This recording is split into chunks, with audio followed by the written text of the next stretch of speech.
Hey everybody, Jason here with Brett's Brick Builds. This is the Lego Technic John Deere 9700 Forage Harvester. It's kit number 42168, has 559 listed pieces, and let's go ahead and take a closer look at the kit. See, we have the combine harvesting pieces at the front here, all geared together that run in order, and we'll show you that in a bit. We have the driver's cabin area here. We have the strobe light there, kind of like the warning, hey, look out for me light. We have, I believe this would be the satellite uplink, because these things are pretty high tech now.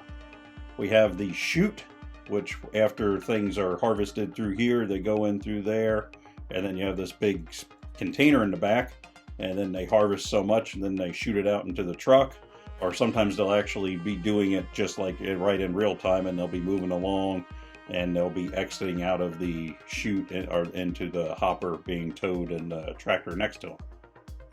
Let's go ahead and take a closer look at the steering on this. The steering works through turning this knurled wheel handle here. Go ahead and turn this, and we can move the vehicle around as we need to. If you look here, we have this knurled little wheel here, or gear, we would prefer to call it. And as you turn this, it will move the front combine contraction there. And then with your steering, you can go ahead and move it around much easier. One interesting thing in creative use of Lego pieces, I believe these are like whips that they're using for the hydraulic lines or the pneumatic lines running here. I think they're hydraulic, running here to the front of the combine attachment. Now let's see how this works. So what we do, we turn this, drop it down, and get our steering lined up. And when we push the combine, you see everything turns there. And that is accomplished by, on the bottom here, you have the little rubber wheels here and here.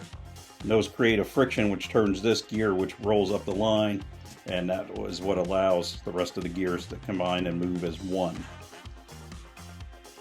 Are.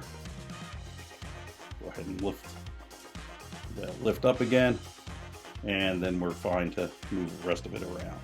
Here we have the chute. Chute moves up and down. You can go over this direction in some way. You can come all the way over to here, up, down, and in the resting positions just laid right there on the back.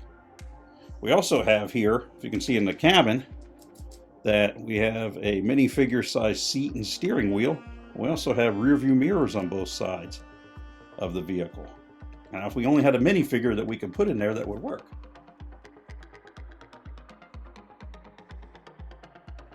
So here we have Brett, oddly enough, namesake of the station, is going to hop in there and show us how he works out scale-wise on this.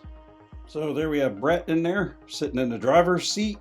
Not going to lie, it's a tight fit getting him in there, but if you would want to do something scale-wise with a minifigure on this vehicle, not common for Technic kits, but in this one, a minifigure does match out with it scale-wise.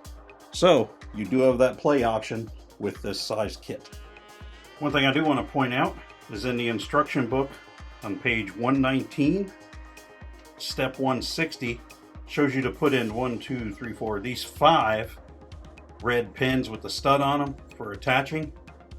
If you go on to page 128, step number 172, it shows you to put 3 additional studs on in the back here. I would recommend doing that all on the previous step, because at least with my adult size hands, getting my fingers in here to get these 3 studs pressed in, it was a little tight, a little difficult. So just something to keep in mind. I would advise putting in the 5 on the front and the 3 on the back on that previous step. So just a little tip for you that I found as I was building it. So that was the Lego Technic John Deere 9700 Forage Harvester. It's kit number 42168. Has 559 listed pieces. It's available now. If you would be so good as to hit us with a like and subscribe, would appreciate it. Helps us out, helps the channel out, helps the algorithm, helps you out. Helps you find similar content if you like this kind of stuff. In the meantime, we'll be back next week with more builds and reviews. I am Jason with Brett's Brick Builds, and we'll see you next time. Bye.